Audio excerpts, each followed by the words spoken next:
Shalom Bapak Ibu dan Saudara-saudari yang terkasih dalam Yesus.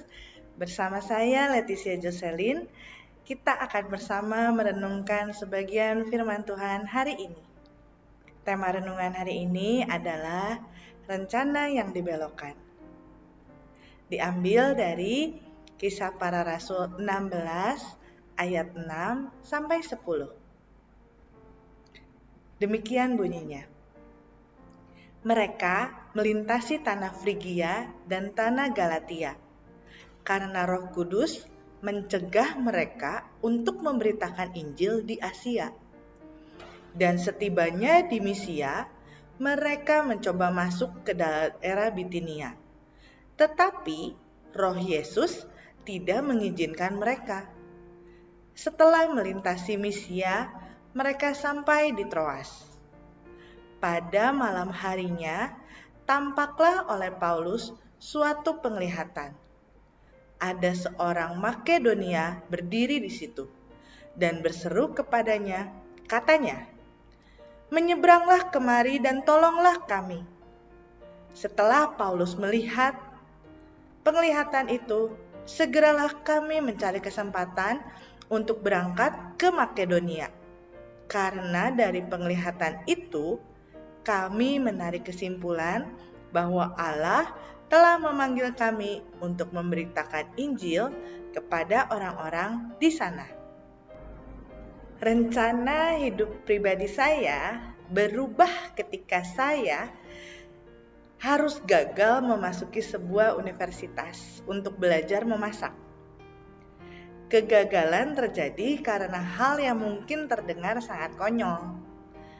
Saat itu saya sedang liburan bersama keluarga ketika pengumuman hasil tes penerimaan sudah diumumkan.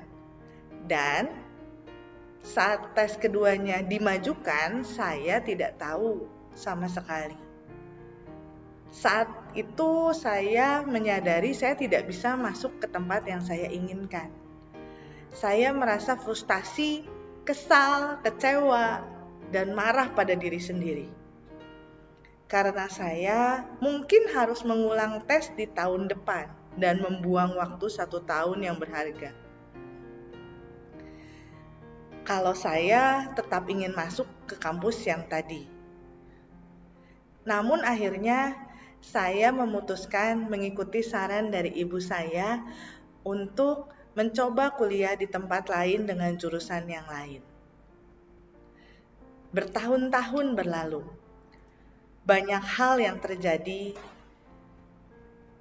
setelah saya memutuskan kuliah di tempat yang lain. Saya seringkali tidak dapat memahami kenapa saya harus masuk ke jurusan yang sekarang telah saya lewati. Namun ketika saya merenungkan kembali hal ini, saya menyadari bahwa Tuhan mempunyai rencana yang indah dan rencana yang terbaik dalam kehidupan saya. Dengan caranya, Ia membawa saya menjadi seorang guru taman kanak-kanak.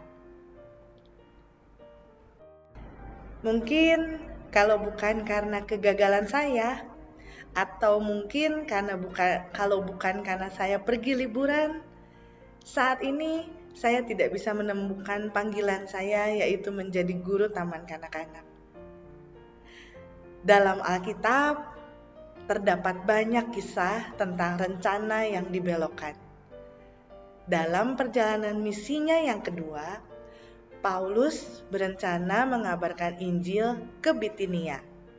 Tetapi Roh Yesus tidak mengizinkan mereka. Hal itu pastilah membawa kebingungan. Mengapa Yesus membelokkan rencana yang sejalan dari misi Allah? Jawabannya datang suatu malam dalam mimpi. Paulus lebih dibutuhkan di Makedonia. Di sanalah Paulus kemudian merintis jemaat pertama di tanah Eropa. Raja Salomo juga pernah menulis tentang perencanaan. Manusia mempunyai banyak rencana, tetapi hanya keputusan Tuhan yang terlaksana. Membuat rencana memang tindakan yang bijak, seperti kata pepatah, gagal berencana berarti berencana untuk gagal. Namun, Allah bisa membelokkan rencana-rencana Anda.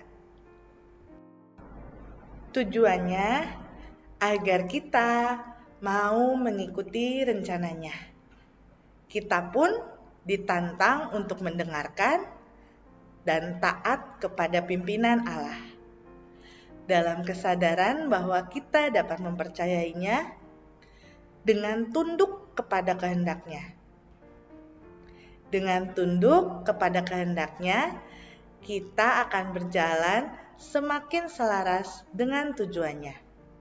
Dalam rencana-rencana yang kita susun, ada baiknya kita melibatkan Tuhan di dalamnya.